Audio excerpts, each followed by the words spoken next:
शुरू करें? जी, नमस्कार। भारतीय चित्र साधना एवं विश्व संवाद केंद्र द्वारा आयोजित इस परिसंवाद में मैं डॉक्टर राकेश योगी आप सबका स्वागत करता हूं। इस परिसंवाद का जो विषय है वो है, क्या सिनेमा सकारात्मक सामाजिक परिवर्तन एवं प्रबोधन का माध्यम बन सकता है। आज का जो ये विषय है ये वर्तमान समय में बहुत प्रासंगिक विषय है। जिस प्रकार से हम पिछले कई महीनों से एक महामारी से जूझ रहे हैं और उसमें लोग व्यक्तिगत रूप से फिजिकली एक दूसरे के संपर्क में नहीं आ सकते हैं। उस समय में बहुत सारे संचार माध्यमों का जीवन में महत्व बढ़ गया है और सिनेमा का महत्व तो हमेशा से ही रहा है। लेकिन इस वक्त में, इस समय में ये विषय जो है वो और ज़्यादा प्रासंगिक हो जाता है, जब हमें समाज में कई प्रकार की नकारात्मकता से लड़ना है, जब हमें समाज में कई प्रकार की निराशा से लड़ना है। ऐसे में सिनेमा की जो भूमिका है वो सामाजिक प्रबोधन की भूमिका हो।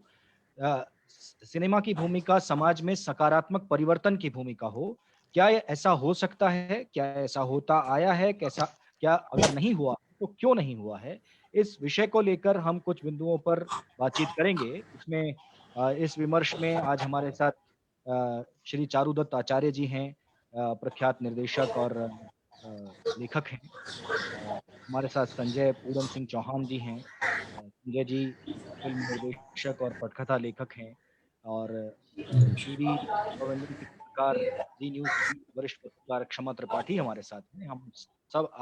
हम आप सबका स्वागत करते हैं और मैं आप सबके सामने कुछ प्रश्न या कुछ इस संवाद से जुड़े कुछ बिंदु रखना चाहूँगा, जिनके इर्द-गिर्द हम इस चर्चा को आगे बढ़ा सकते हैं।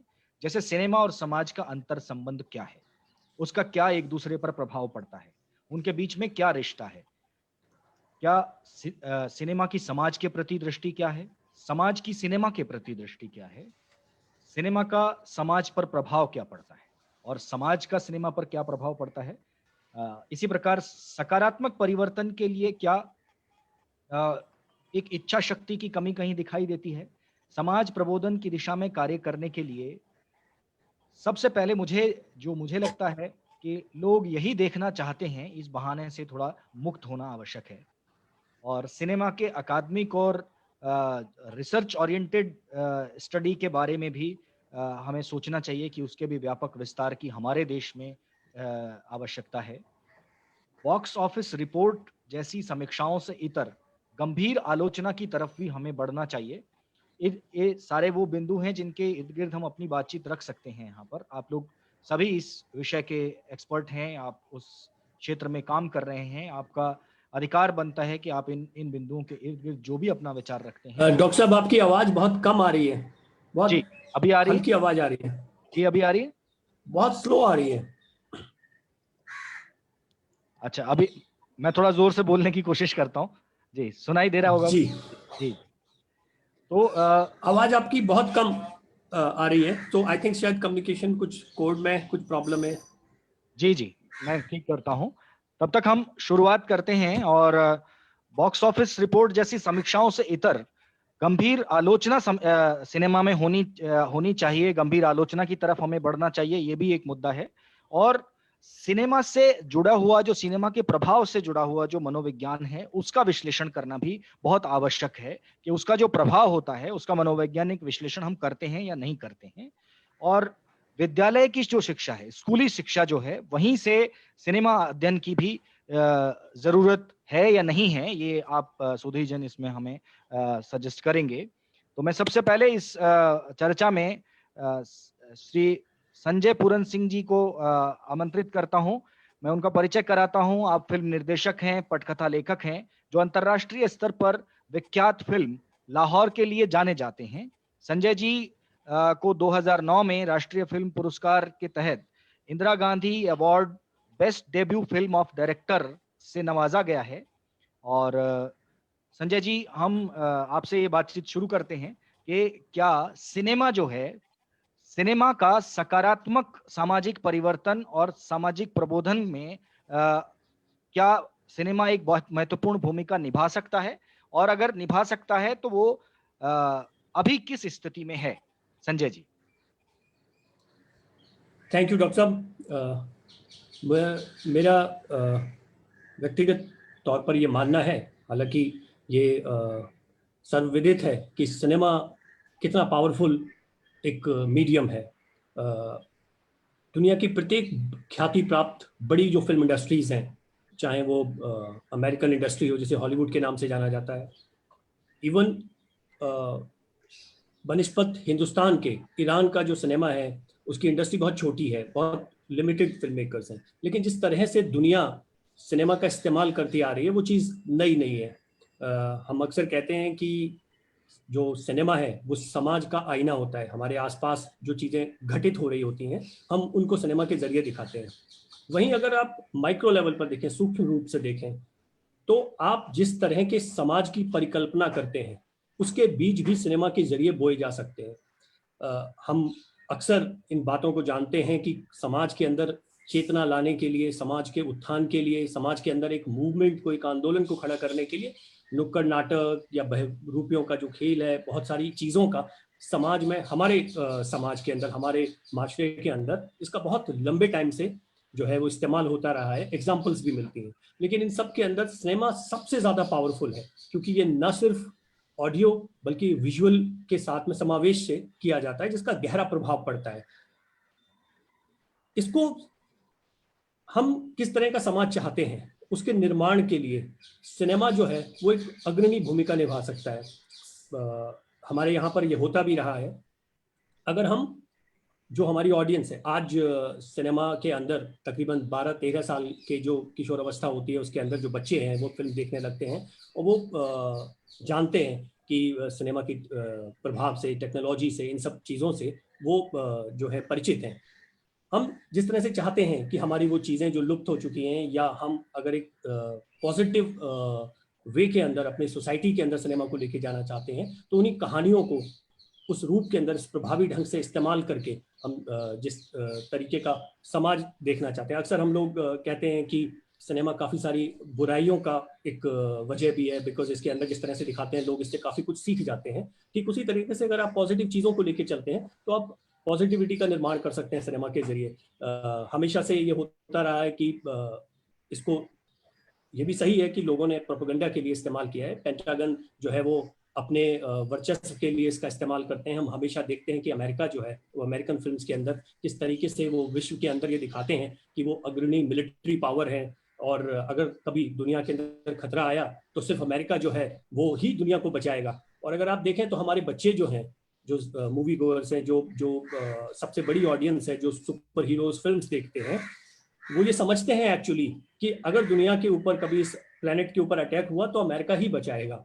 उन्होंने इस तरीके का एक मैसेज जो है वो अपने सिनेमा के जरिए लोगों को इनडायरेक्टली दे दिया। सॉफ्ट पावर के लिए ये एक बेहद जरूरी चीज़ है कि आज हम जो उसका सर्वोच्चता है वो उसको कहीं उसी तरह से मानते हैं। ठीक उसी तरीके से हम अपने समाज की उन चीज़ों को, जो हम बुराइयां ख़त्म करना चाहते हैं, जो अच्छाइयाँ लोगों को बताना चाहते हैं, जो सही मायने में हम अपने लिटरेचर को, हम अपने आदर्शों को जिस तरह से दिखाना चाहते हैं, मुझे लगता है कि सिनेमा से बेहतर माध्यम उसके लिए कोई नहीं है, और ये बहुत प्रभावी भी है, और जिसकी शुरुआत हो भी चुकी है। काफ़ी लोग जो हैं वो इसके अंदर काम कर रहे हैं। अगर मैं अपनी बात करूं तो मैंने अपनी फिल्म लाहौर के जो थी वो इंडो पाक रिलेशन के ऊपर थी, जिसके अंदर मैंने ये खिलाड़ियों के जरिए, स्पोर्ट्समैन के जरिए ये दिखाने की कोशिश की थी कि हम किस तरह से मेलजोल चाहते हैं, सद्भाव चाहते हैं दोनों मुल्कों के बीच के अंदर, और कहीं के भी जो खिलाड़ी हैं वो सभी एक जैसे होते हैं, चाहे वो पाकिस्तान से हो या हिंदुस्तान से हो या अफगानिस्तान से हो।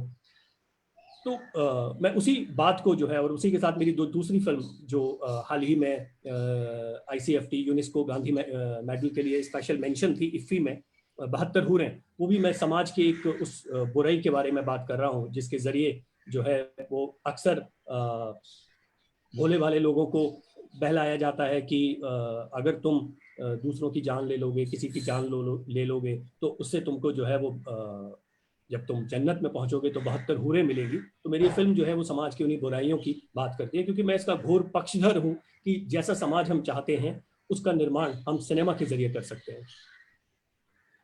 Over to you sir.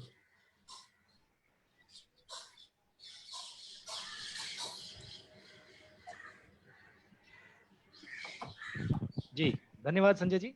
अभी हम इस पर आपसे आपके पास फिर से लौटेंगे। अभी हम चारुदत्त आचार्य जी के जी पास चलते हैं। चारुदत्त जी जी की निर्देशन में पढ़ाई हुई है एफटीआईआई से, और ब्रिटिश काउंसिल स्कॉलरशिप पर आपने यूनिवर्सिटी ऑफ लंदन से स्क्रीन राइटिंग में मास्टर्स किया है। लेखक के तौर पर 2 दर्जन से ज्यादा शोज से आप जुड़े रहे, जिनमें जस्सी जैसी कोई नहीं, सिद्धांत और कगार जैसे मशहूर शोज शामिल हैं। 10 वर्षों तक क्राइम पेट्रोल के सह लेखक रहे और कई टेलीविजन अवार्ड भी आपने जीते हैं। आपने वास्तु शास्त्र, दम मारो दम, नौटंकी साला, सोनाली केबल जैसी कई महत्वपूर्ण फिल्मों का लेखन किया है। तो जिस प्रकार की फिल्में चारुदत्त जी ने लिखी हैं, और जिस तरह का टेलीविजन से लेकर फिल्मों तक का एक सफर जिस तरह तय किया है, उसमें उनके अपने कई प्रकार के अनुभव रहे होंगे।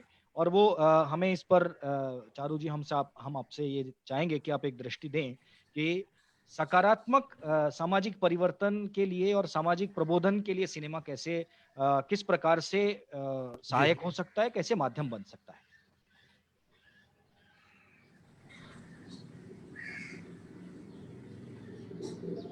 जी धन्यवाद।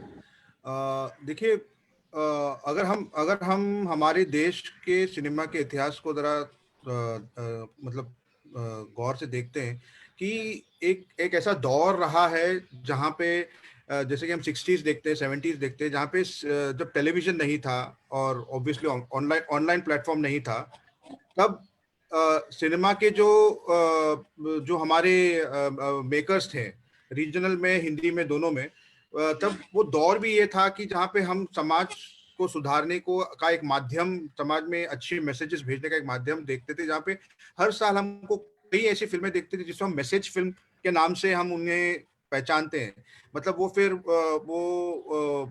कोई भी विषय हो, उस पे लोगों ने फिल्में बनाई हैं, बाकायदा बहुत सुंदर अच्छी फिल्में बनाई है, जो मतलब औरतों के इश्यूज हों, जात पात के इश्यूज हों, बहुत सारी अच्छी अच्छी फिल्में बनी है, जो हमें मतलब जब हम लोग देखते हैं हिस्ट्री में कि हमें कई अच्छी फिल्में दिखती हैं। पर जब हम 80s और 90s और अब के दौर में जब हम देखते हैं कि आपने जैसे कहा कि हम ये इस डिबेट में हम ये कहना व्यर्थ है कि नहीं, जो लोग देखना चाहते हैं वही हम बनाएंगे और वही बिकेगा।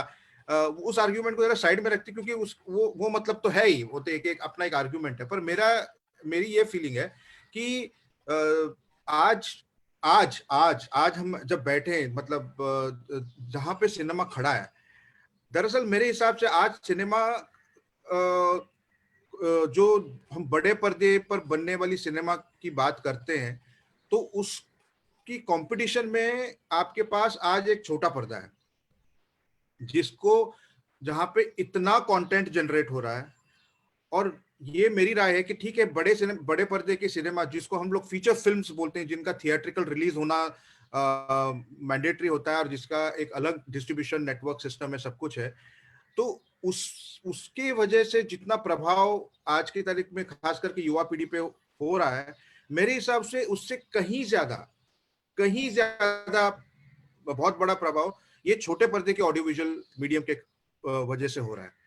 कि कहीं सारे आइडियाज, कहीं सारे विचार, ये सारे, मतलब मेरे 2 बच्चे हैं, एक 21 साल का लड़का है, एक 18 साल का लड़का है, और मैं देखता हूँ कि उनके ऊपर सबसे ज्यादा प्रभाव ऑनलाइन कंटेंट का होता है, जो शोज आते हैं। इस उम्र में ये लोग जाके सिनेमा में फिल्में बहुत ही कम देखते हैं, लगभग ना के बराबर। एक पूरी पीढ़ी है जो अपने कंप्यूटर और फोन पे कंटेंट देखती है। आज सिनेमा का नाम कंटेंट हो गया है।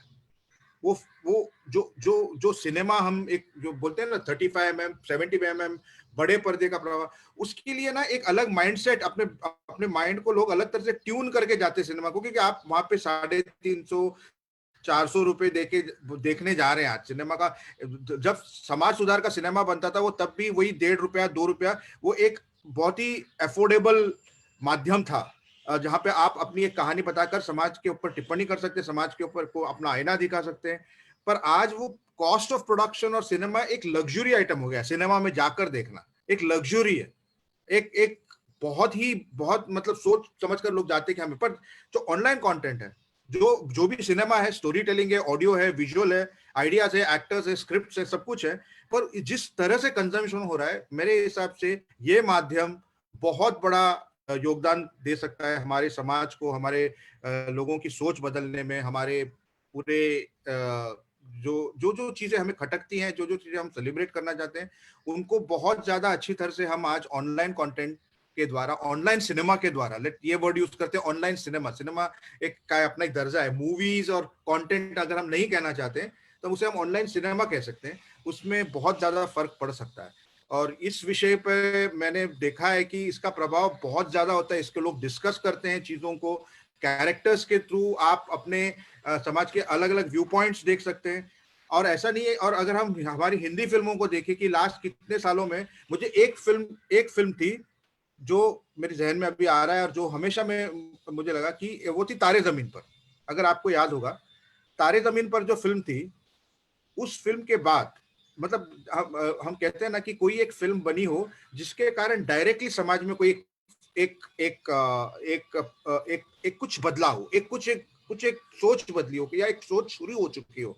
तो वो मैंने उस फिल्म के साथ देखा था कि मेरे बच्चे जब छोटे थे तब उसी स्कूल में उन्होंने जाके टेस्टिंग की थी और कई सारे बच्चों को वो एक जो चैलेंज था उस कैरेक्टर का, उस बच्चे का, उसके वजह से मतलब एक टीचर की आंखों में आंसू आ गए थे कि हम इस बच्चे को सिर्फ पीट रहे थे इतने साल कि ये सीखता नहीं है करके। उसी तरह से अगर हम लोग सीरियल्स में देखते हैं तो जब हम लोग 80s के दशक में हमारे पास बहुत अच्छे अच्छे लिटरेचर को अडेप्ट करते, जैसे कि मालगुडी डेज, तमस, मतलब हमारे पास खजाना था। अगर हम देखने जाएं, हमारे पास लिटरेचर का खजाना है जिसको हम बहुत अच्छी तरह से हम उनसे ट्रांसलेट कर सकते हैं स्टोरीज में, सिनेमा में। उसमें एक सुबह करके एक सीरियल आता था, अगर आपको किसी को याद हो तो, वो ड्रग्स को लेके एक सीरियल था जिसमें ड्रग अब्यूज को लेके और उसके इम्पैक्ट को लेके, उसके दुष्परिणामों को लेकर एक बहुत ड्रामेटिक सीरियल बच्चों को मैंने देखी है, बहुत पॉपुलर था। वैसा वैसा काम अनफॉर्चुनेटली आज हमारे, तभी दूरदर्शन इतना बड़ा एक माध्यम था। दूरदर्शन आज, इसके पहले की एकता कपूर जी का और बाकी सारे लोगों के जो वो एक पूरा एस्थेटिक और पूरा एक चेंज आया, दूरदर्शन ने एक्चुअली बहुत अच्छा काम किया। अगर हम देखें तो उन्होंने इतनी अच्छे अच्छे मतलब हाई क्वालिटी और अच्छी स्टोरीज, लिटरेचर से समाज को लेकर, यूथ को लेकर बहुत अच्छा काम हुआ है। तो मुझे लगता है कि आज की तारीख में दूरदर्शन को रिवाइव किया जाए।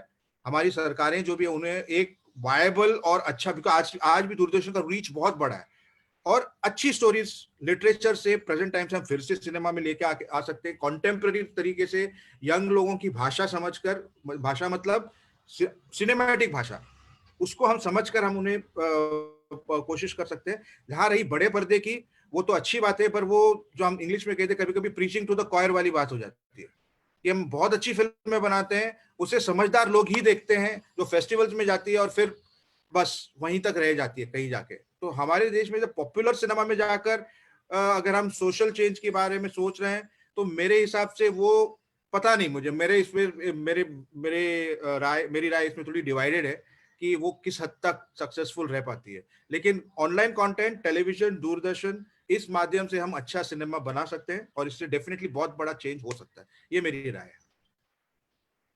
धन्यवाद चारू जी। हम लोग एक मोटे तौर पर हम सहमत हैं कि सिनेमा माध्यम से हम सामाजिक परिवर्तन और प्रबोधन की दिशा में काम कर सकते हैं। उसमें कुछ कुछ बातें आ रही हैं जो हमारे संवाद को और विस्तार देंगी। अब हम इस चर्चा में क्षमा त्रिपाठी जी को जोड़ते हैं और पहले उनका विचार सुनते हैं, फिर उसके बाद इस संवाद को और जो बातें निकलकर सामने आई हैं उन बिंदुओं के आधार पर बढ़ाएंगे। क्षमा जी फिल्म और मनोरंजन जगत की वरिष्ठ पत्रकार हैं, अभी जी न्यूज के साथ जुड़ी हुई हैं और भारतीय फिल्म जगत की हर खबर इनके पास रहती है। मशहूर फिल्म कलाकारों के साक्षात्कार ये करती रहती हैं, आप ऑनलाइन भी इनके साक्षात्कार देख सकते हैं।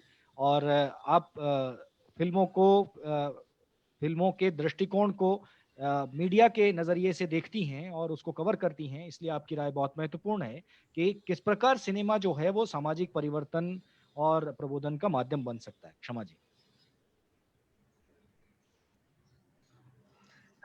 सबसे पहले तो आप सभी को बहुत बहुत धन्यवाद, आप लोगों ने मुझे इस लायक। दूसरी बात ये कि सिनेमा था, सिनेमा है और सिनेमा रहेगा।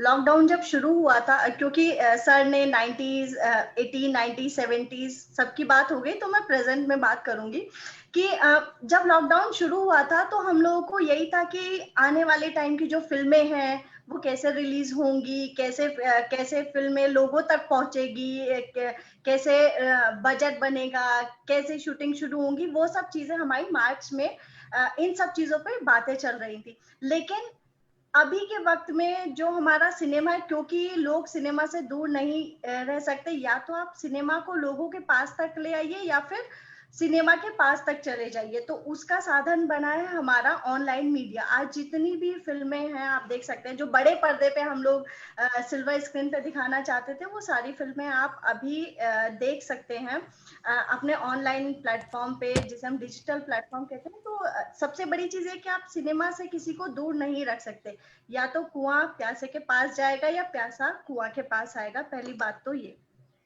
दूसरी बात, हम लोगों के में कहावत है कि जैसा खाएं अन्न वैसा होए मन। तो आप जिस तरीके की फिल्में लोगों को दिखाएंगे, उन लोगों की सोच वैसी होगी, उन लोगों की विचारधारा वैसी बनेगी। तो हम लोगों को ये ध्यान रखना है कि पहले जो हुआ उसको भूल जाते हैं, वो दौर था, उस दौर के लोगों ने जो किया, कुछ अच्छा किया कुछ बुरा किया, उसको जो है वहीं तक ही हमें रखना चाहिए। अब का जो दौर है, अब का जो वक्त है, वो बहुत बदल गया है। अब के टाइम में पहले एक फिल्म रिलीज होती थी, वो फिल्म सक्सेसफुल हुई या नहीं हुई हमें पता चलता था बहुत टाइम बाद, जब फिल्म का पूरा बजट आ जाता था, या फिर मतलब फिल्म की कितनी कमाई हुई हम उससे पता लगाते थे। लेकिन अब के टाइम में एक फिल्म ने अपना प्रभाव कितना दिखाया, वो आप जो है कुछ ही मिनटों में देख लेते हैं। इसका सबसे जो सीधा और सरल उदाहरण है वो ये कि यूट्यूब पे अभी कुछ फिल्मों के जो है ट्रेलर रिलीज हुए, उसके लाइक डिसलाइक से हम लोगों ने देखा कि लोगों के बीच वो कितनी पसंद की गई और कितनी पसंद नहीं की गई। जैसे दिल बेचारा को आप ले सकते हैं और सड़क 2 को ले सकते हैं। तो लोगों के बीच में फिल्मों का या सिनेमा का क्या प्रभाव है, वो अब तत्काल तुरंत आप पता लगा सकते हैं। अब हम लोगों की जिम्मेदारी क्या है कि हम लोगों को हमारा मानना ये, पहले लोगों का मानना ये होता था कि जो हम दिखाएंगे लोग वो देखेंगे। उस चक्कर में हम लोग एक ढर्रे पे चलते जा रहे थे। लेकिन जब लॉकडाउन लगा, किसी ने नहीं सोचा था कि दूरदर्शन रामायण दिखाएगा और वो इतना हिट होगा, सुपर हिट होगा, टीआरपी तोड़ देगा। तो एक जो हमारी ये सोच है कि जो हम दिखाएंगे वो लोग देखेंगे, लेकिन किस परिप्रेक्ष्य में देखते हैं ये बहुत महत्वपूर्ण है। दूरदर्शन ने इन दिनों रामायण दिखाया, महाभारत दिखाया, व्योमकेश बख्शी दिखाया। सिर्फ धार्मिक सीरियल ही नहीं, बहुत सारे ऐसे सीरियल भी दिखाए जो हमारे बच्चों के मानसिक और सामाजिक विकास के लिए बहुत जरूरी होते हैं, जिन्होंने उन पे असर भी डाला। आज के टाइम पे आप देखेंगे ऑनलाइन में जितने भी जैसे टिकटॉक बच्चे जो यूज करते हैं, उस पे उन्होंने रामायण की चौपाइयां गानी शुरू कर दी। क्यों? इससे पहले बच्चे वो चीज क्यों नहीं करते थे? क्योंकि हमने अपने दौर के बाद 30 साल में उन सब चीजों को आगे हम लेकर नहीं आए। तो ये बहुत जरूरी है कि सिनेमा में हमें जो है अपनी भूमिका दिखाने के लिए या फिर समाज को बदलने के लिए ये चीज बहुत जरूरी है कि लोग क्या चाहते हैं, उसके साथ साथ क्या अच्छा है वो हमें दिखाना चाहिए। ये मेरा मानना है। जी, धन्यवाद क्षमा जी। हम लोग अभी इस संवाद को आगे बढ़ाते हैं। अब जो बातें आपके, जैसे आपने कहा कि जो समय है, इस समय में जिस दूरदर्शन की भूमिका का जिक्र चारुदत्त जी ने किया, उसका आपने एक उदाहरण दिया कि इसी समय में, जिस समय में ओटीटी प्लेटफॉर्म पर और दूसरे जो प्राइवेट जो चैनल्स हैं, जो एंटरटेनमेंट के चैनल हैं, उन पर एकता कपूर, और जो उस तरह का एकता कपूर एक इंडिविजुअल का नाम नहीं बल्कि उस ट्रेंड की बात हम करते हैं कि जिस तरह के सीरियल्स और जिस तरह के फिक्शन बनते हैं, उसके बीच में दूरदर्शन ने एक बार अपनी भूमिका फिर से दिखाई और रामायण का प्रसारण किया, महाभारत का प्रसारण किया, और फिर से कोई एक रिकॉर्ड बन गया, एक बड़ा रिकॉर्ड बन गया। इसलिए ये जो एक तर्क बार बार आता है कि लोग यही देखना चाहते हैं, उस विषय को ये उसके सामने एक बड़ा उदाहरण ये बनता है। मैं संजय जी को फिर से एक मिनट के लिए मैं आपकी बात में थोड़ा सा ऐड करना चाहूंगी, ये कि दूरदर्शन का प्रभाव ये हुआ कि एकता कपूर को भी धार्मिक सीरियल्स को दोबारा से लाना पड़ा। जो दूरदर्शन रामायण महाभारत दिखाता था उसको बाकी चैनल्स ने, जैसे कलर्स, स्टार और जी टीवी, इन लोगों ने भी उसके राइट्स दूरदर्शन से खरीदे और अपने चैनल पे वो दिखा रहा है, और अभी उसके बदौलत वो टीआरपी को अपनी बढ़ा रहा है। ये भी एक फैक्ट है। जी, बिल्कुल। और ऐसे इस बात को ध्यान में रखते हुए, उस बात को समझते हुए, जो इस प्रकार के निर्माता हैं उन्होंने अलग-अलग तरह के ये प्रयास किए हैं और वो सफल भी हुए हैं। लेकिन इसमें से भी एक सवाल ये उठता है कई बार कि जो पौराणिक और जो धार्मिक विषयों पर जो जिस प्रकार का कंटेंट कई बार कमर्शियल हो जाने के प्रयास में जो किया जाता है, उसमें बहुत सारी चीज़ों के साथ और बहुत सारे कंटेंट के साथ उसमें बहुत गड़बड़ भी होती है। तो इसका भी हमें बहुत नजदीक से, जो आप जैसे पत्रकार और जो गंभीर आलोचक और लेखक हैं, चारुदत्त जी और संजय जी हमारे साथ हैं, उनको लगातार इस पर भी नजर रखनी होती होगी और होनी चाहिए। अब मैं संजय जी को फिर से इस चर्चा में लाता हूं। और संजय जी, एक बात जो आपने भी कही और चारुदत्त जी ने भी कही कि जो 70-80 के दशक के बाद जो फिल्में बनी, उन फिल्मों में और उनका थोड़ा उससे पहले बहुत सारे सामाजिक विषय और उस तरह से एक एक दिशा होती थी कि समाज को कोई मैसेज जाए, कोई संदेश जाए। लेकिन जैसा आपने भी कहा, एक एक उदाहरण आपने दिया कि पेंटागन का उदाहरण दिया आपने कि इस तरह की फिल्में बनी कि जिससे अमेरिका ताकतवर दिखता है, या ताकतवर उसका पूरी दुनिया के लोगों को ये संदेश जाता है कि अमेरिका का एक सोल्जर जाके और कहीं भी कुछ भी कर सकता है। असल में मैं उस लेवल की तो नहीं बात करूंगा, लेकिन क्या थोड़ा कभी ऐसा रहा है कि हमारा सिनेमा भी एक प्रकार का साहित्य ही है, एक ऑडियो विजुअल साहित्य, लिटरेचर उसको कह सकते हैं। तो सिनेमा और साहित्य में आ, कुछ तो बहुत कुछ हिस्सा तो जानबूझकर ऐसा हुआ है कि जिसमें हमें हमारी जो धरती है या जो हमारा जो नागरिक है उसमें आत्मविश्वास आए, और इस जो व्यवस्था हमें 1000 वर्षों की अलग अलग तरह की राजनीतिक और सैनिक आक्रमणों के बाद, गुलामी के बाद, परतंत्रता के बाद जो व्यवस्था मिली, और जिसमें बहुत सारा सांस्कृतिक आक्रमण भी लगातार जारी रहा, जिसकी वजह से सामाजिक परिवर्तन भी हुए, उसके बाद जब हम एक राष्ट्र के रूप में जब पुनः खड़े हुए, तो हमें जरूरत यह थी कि हमारे प्रत्येक नागरिक के मन में इस राष्ट्र के प्रति एक आत्मविश्वास बने, और वो ये महसूस कर सके कि वो जिस देश में रहता है, वो जिस राष्ट्र में रहता है, उसके प्रति वो गौरवान्वित है। लेकिन एक लंबा समय ऐसा गुजरा कि साहित्य और सिनेमा में, मैं नहीं कहता कि सारा ही सिनेमा ऐसा था, लेकिन साहित्य और सिनेमा का एक बड़ा प्रभाव ये हुआ कि हम ये कहने लगे और हमने आमतौर पर ऐसा मान लिया कि हम एक आम तौर पर बेईमान देश में रहते हैं, जिसमें हम बड़े हंसकर कह देते हैं 100 में से 80 बेईमान फिर भी देश महान टाइप। हम अपने ही बारे में एक अलग, पेंटागन ने इसमें एक तरह से वो पराकाष्ठा पर चला गया कि वो उसमें सबसे ज्यादा ताकतवर दिखाता है अपने आप को और अमेरिका को महाशक्ति दिखाता है।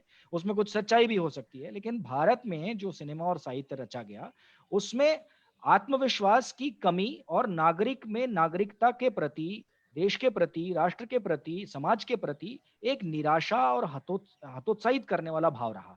तो अब क्या इससे आप सहमत हैं, और इसको क्या ठीक करने की दिशा में क्या किया जा सकता है?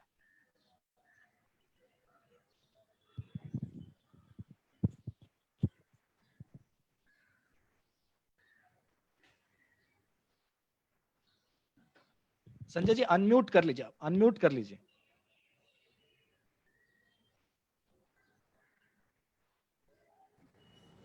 माफ कीजिएगा, मैंने अनम्यूट नहीं किया था।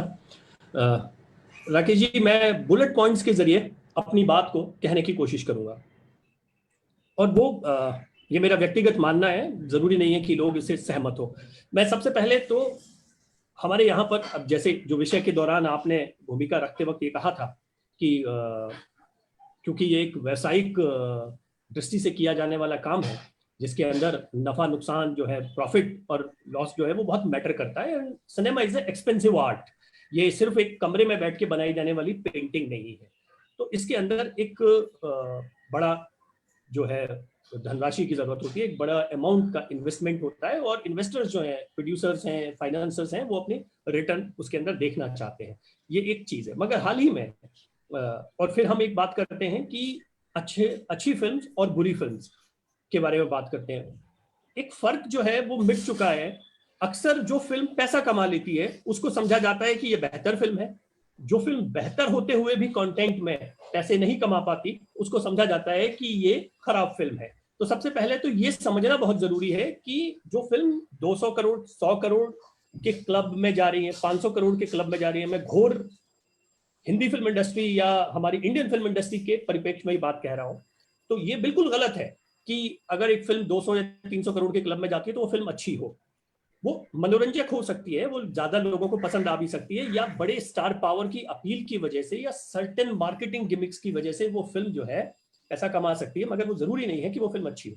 अब मैं दूसरी बात की तरफ आता हूं कि जो फिल्म भले ही मुनासिब प्रॉफिट अपने सिर्फ उसने अपने बजट को, अपने इन्वेस्टमेंट को रिकवर किया हो और बहुत शोर ना मचाया हो जनमानस के बीच में, वो बेहतर हो सकती है। तो हमें ये समझने की जरूरत है कि सिनेमा सिर्फ लाभ और हानि के दृष्टिकोण से अच्छा और बुरा नहीं हो सकता। अब मैं दूसरी चीज के तरफ आता हूं। हमेशा से 1936 के अंदर बर्लिन ओलंपिक्स के अंदर सबसे पहली बार जो है वो लाइव ब्रॉडकास्ट हुआ था ओलंपिक्स का, ओपनिंग सेरेमनी का, हॉकी मैचेस का। दुनिया ने पहली बार इस नए मीडियम की ताकत को देखा था। जर्मनी ने इसका इस्तेमाल किया था अपना वर्चस्व दिखाने के लिए। वो दुनिया के अंदर एक महानतम शक्ति बनना चाहते थे और उसके लिए उन्होंने ये किया। उससे पहले कहीं कोई लाइव टेलीकास्ट नहीं हुआ था।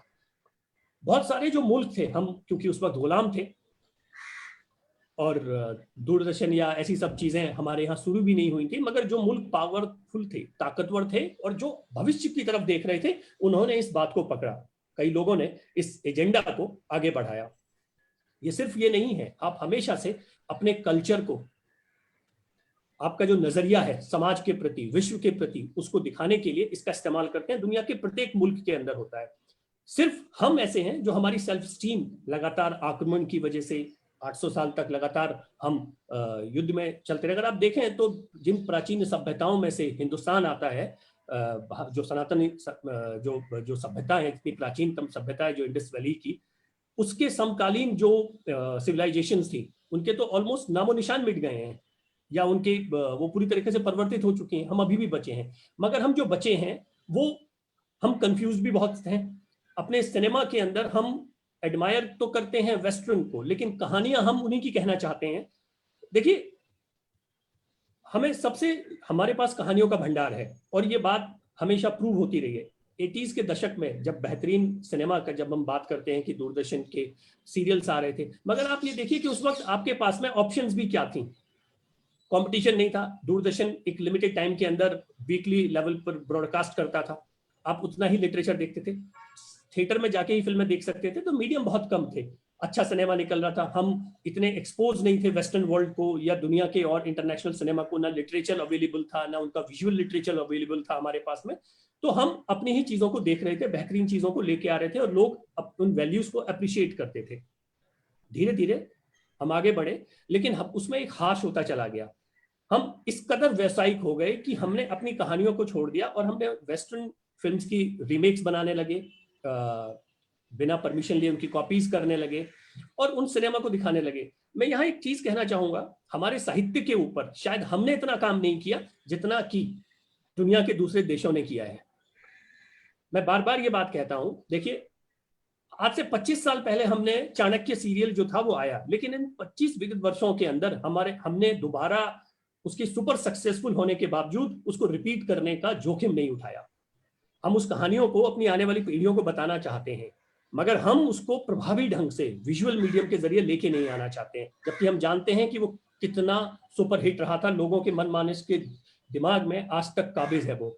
उसी तरीके से हम महाभारत की बात करते हैं, लेकिन बी.आर. चोपड़ा के बाद में बाकी लोगों ने विदेशी टेक्निक से उसको कहने की कोशिश की। अब मैं आपको एक चीज बताता हूँ, दुनिया के अंदर एक बहुत बड़ी super hit film, smash hit है, इंटरनेशनल फिल्म, लगभग 190 मुल्कों के अंदर वो फिल्म जो है, चाहे वो किसी भी धर्म को मानने वाले मुल्क हो, वहां पर वो फिल्म ब्लॉकबस्टर रही है, मैट्रिक्स।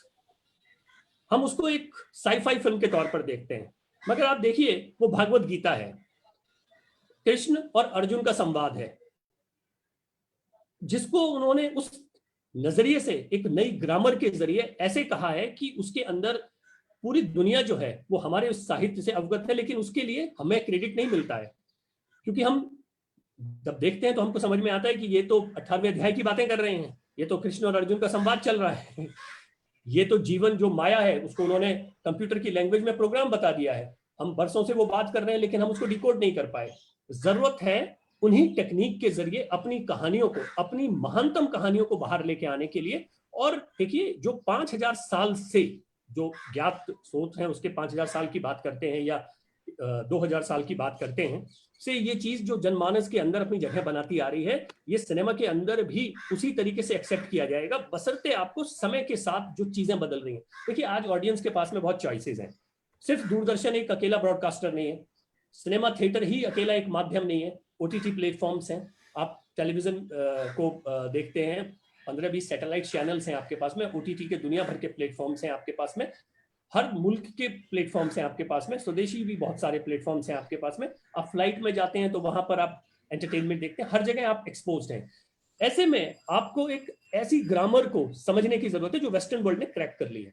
न सिर्फ वो आपकी कहानियों को, अब अगर भले ही आप हमारी पहला हिंदी का उपन्यास था बाबू देवकीनंदन खत्री का चंद्रकांता, हमने चंद्रकांता दूरदर्शन के बाद में शायद दोबारा बहुत कम किसी सैटेलाइट चैनल पर कभी देखा हो, मगर चंद्रकांता से ही प्रभावित होकर जो है वो 1950 में बुक लिखी गई थी जिसके ऊपर लॉर्ड ऑफ द रिंग की कहानियां बनी, जो पूरी दुनिया के अंदर एक्सेप्ट किया गया, ब्लॉकबस्टर है। उन्होंने रिकॉर्ड ऑस्कर्स जो है वो हासिल किए सिर्फ अपने स्टोरी टेलिंग के ऊपर। दुनिया के अंदर हम पहले स्टोरी टेलर्स थे, हम दुनिया को कहानी सुनाया करते थे और हमारे खून में है। हमारी दादी और नानी बच्चे को कहानी सुना के वो उस दुनिया में पहुंचा देती थी जादुई किस्म से। तो स्टोरी टेलिंग तो हमारे ब्लड में थी, मगर कहीं पर हम जो है वो इस टेक्निक को समय के साथ ढालने में पीछे रह गए और हम कॉपी करने लगे। कॉपी करने की जरूरत नहीं, हमारे पास अपना इतना इतिहास है, अपनी सेल्फ स्टीम को वापस लेके आने की जरूरत है। जितना रिच कल्चर है हमारी, जो इंडस वैली सिविलाइजेशन के पास में जो कहानियां हैं, देखिए दुनिया के अंदर सिर्फ एक हिंदुस्तान में जो है वो छुटपुट कोशिश की गई है सुपर हीरोज की फिल्म्स बनाने की, जबकि पूरी दुनिया के अंदर सुपर हीरोज की फिल्म जो है वो सबसे ज्यादा बिजनेस करती हैं, पैसे कमाती हैं, उनके पास में अद्भुत शक्तियां हैं।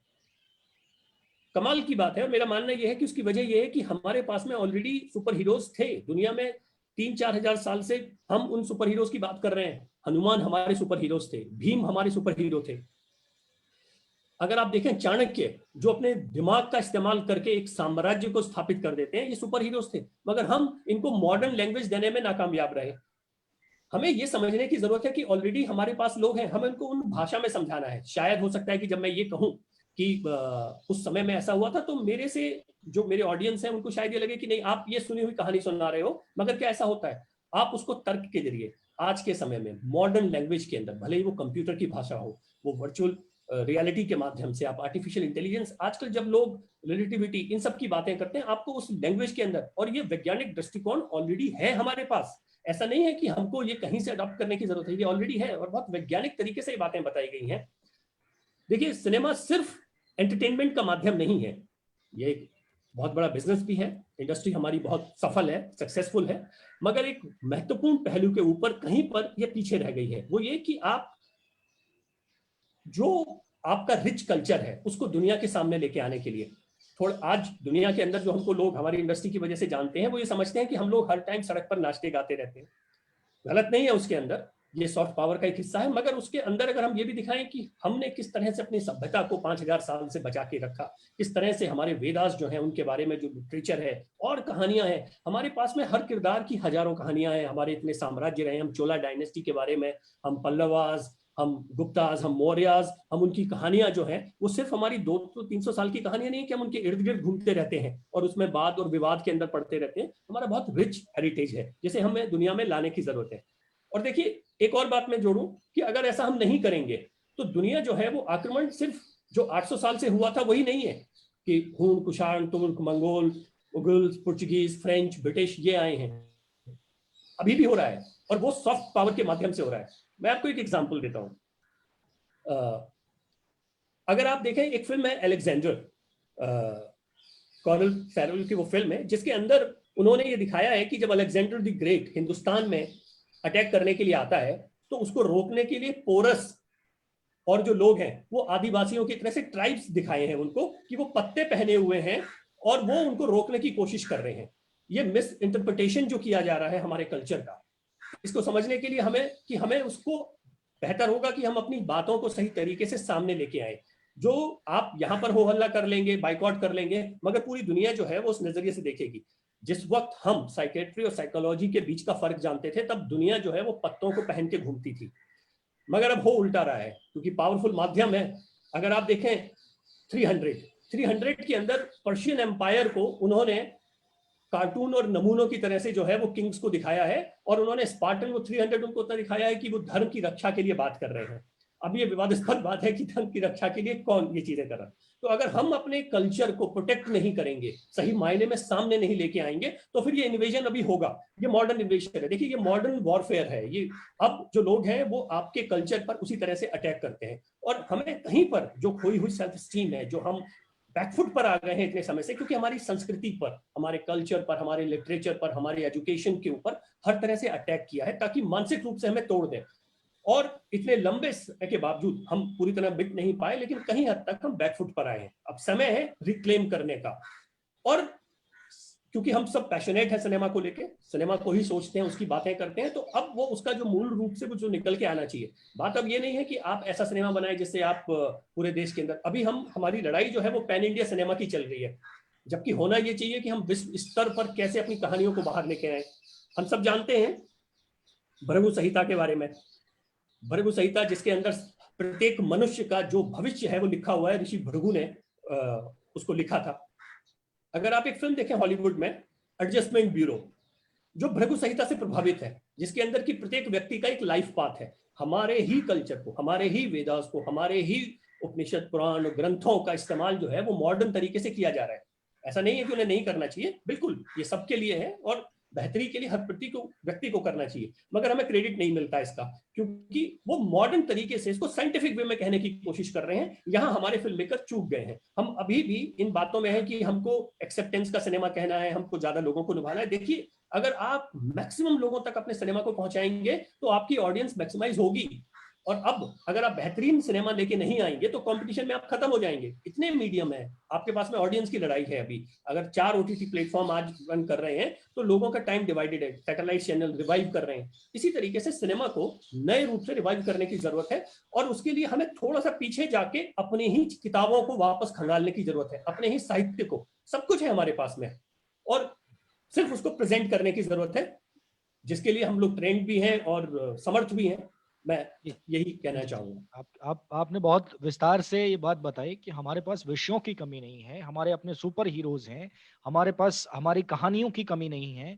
हमारी मिट्टी में हर जगह कहानियां बिखरी पड़ी हैं, शौर्य बिखरा पड़ा है, लेकिन उसके बावजूद ऐसा हुआ है कि हमने जहांगीर की और औरंगजेब की फिल्में बनाई और अकबर की फिल्में बनाई, लेकिन महाराणा प्रताप को हम उस तरीके से एक हीरो की तरह नहीं सामने लेकर आए, जो जिनके की जीवित प्रमाण हैं वहां पर आज भी उदयपुर के सिटी पैलेस में, कि वो 60 किलो का भाला उठाते थे और 40 किलो का कवच पहनते थे और कितनी भारी तलवार चलाते थे। और जो कहानियां, मतलब जो कोई माइथोलॉजिकल कैरेक्टर नहीं है, इतिहास से लिए हुए हैं, लेकिन ये दुर्भाग्य जो है वो लगातार सिनेमा में रहा कि हम डॉन पर और इस तरह की फिल्में जरूर बनाते हैं जो कि अपराधियों को महिमा मंडित करने वाली फिल्में रही हैं, लेकिन हमने बहुत रियल कैरेक्टर जो हमारे आर्मी में या सेना में या पुलिस में रहे हैं या हमारे समाज में जो जिन लोगों ने काम किया, ऐसे लोगों के रियल कैरेक्टर्स को भी हम सामने नहीं लाए हैं। अभी एक हमारे जो साथ जो जुड़े हुए दर्शक हैं, श्रोता हैं, वो उनमें से एक सवाल आ रहा है, और चारुदत्त जी ने जब हम उनकी वो पहले अपनी बात जब रख रहे थे तो चारुदत्त जी ने ऑनलाइन सिनेमा की बात की थी कि ओटीटी जो है आज के समय में, आज की जो जनरेशन है उसके लिए एक बड़ा माध्यम है। कंप्यूटर और जो मोबाइल है वो कंटेंट का एक बड़ा माध्यम है।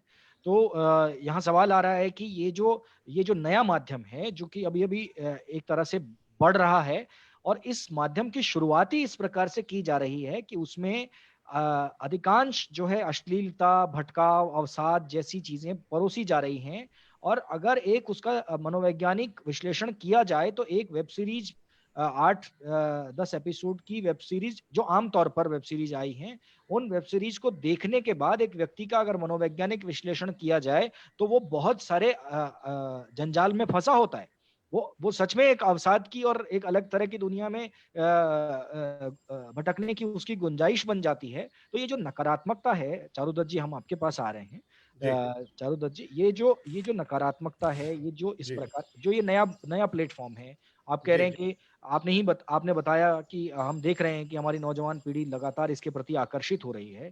तो ये कितना बड़ा खतरा है कि हम जो इस पे विषय चुन रहे हैं, वो विषय हमारे मौलिक रूप से हमारे विषय नहीं है, भारतीय विषय नहीं है और जी अ, उसमें प्रबोधन तो कहीं नहीं दिखाई देता है। बिल्कुल नहीं, बिल्कुल नहीं। देखिए वही बात यही है ना कि हमारे मतलब ये टेंट है जो हेलो, मेरी आवाज आ रही है आपको? जी, आ रही है, आ रही है। हाँ जी।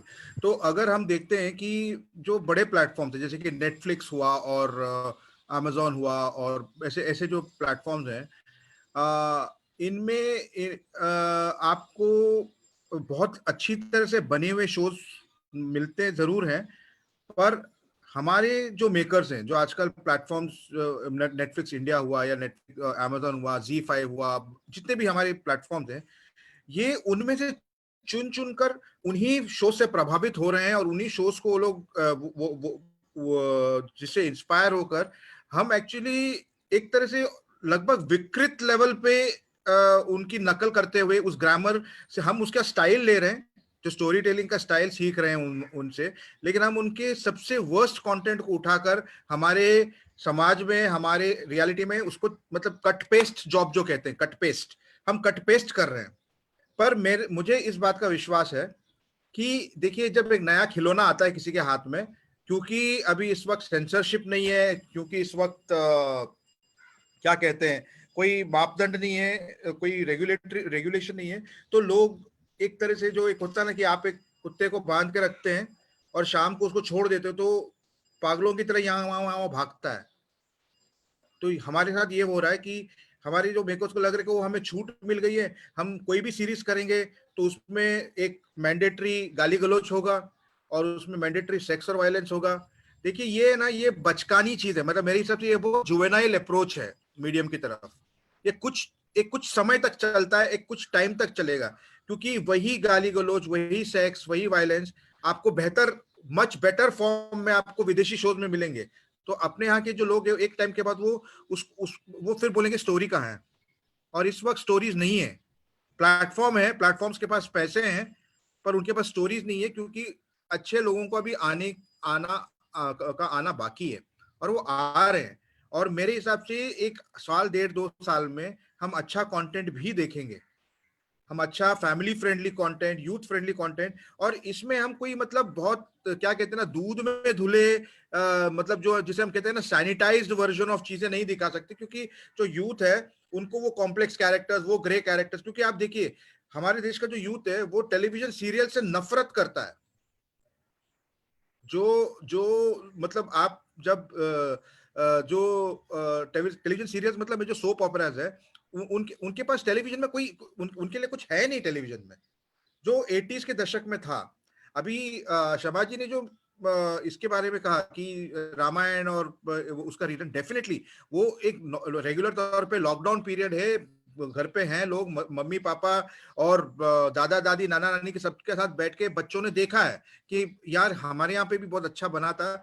लेकिन अगर नॉर्मल कोर्स में अगर इसको रीरन करेंगे, मुझे नहीं पता इसका उसको उसकी ऑडियंस और व्यूअरशिप क्या होगी, पर वो एक अलग विषय है। मेरा कहना है कि इस ओटीटी प्लेटफॉर्म के लिए अब धीरे धीरे लोगों को जब थकान होगी, इस एक तरीके से बर्नआउट हो जाएगा कि यार वही क्राइम, वही मारामारी, वही गाली गलौज, वही बुरे लोग, मतलब बुरे लोग हैं और उनसे भी ज्यादा बुरे लोग हैं, अच्छे लोग तो कोई है ही नहीं स्टोरी में, कोई मॉरल कंपस है ही नहीं, कोई नेशनल आउटलुक, कल्चरल आउटलुक है ही नहीं।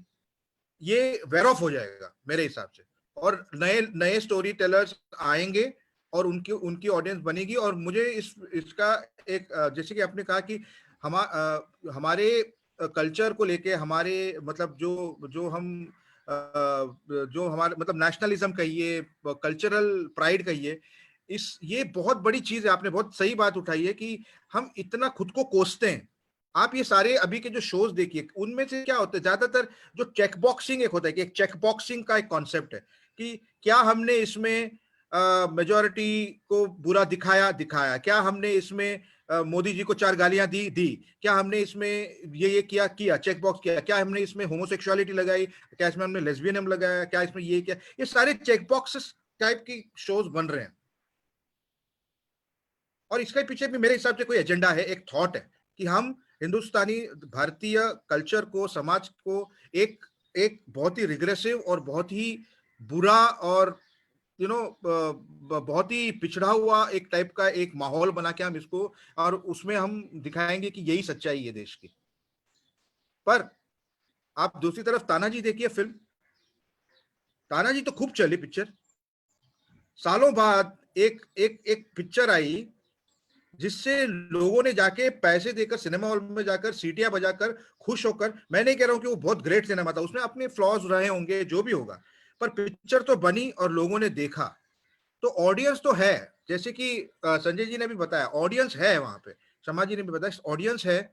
हम अब जिम्मेदारी हम मेकर्स की है कि हम कितना एक नया लैंग्वेज सीख कर उसको पुश कर सकते हैं, और लाइक माइंडेड लोग साथ में आके इस विषय को ये, क्योंकि देखिए विद इन द इंडस्ट्री ना, मेरे हिसाब से एक, आप उसे कबूल कीजिए ना कीजिए, एक टाइप का कैंप है कि अगर आप देश की निंदा करने वाले लोग हैं, जब अगर आप मतलब जो अपोलोजेटिक है, इंडियन होने का अपोलॉजी जिनको फील होती है, उसका एक ग्रुप है जी।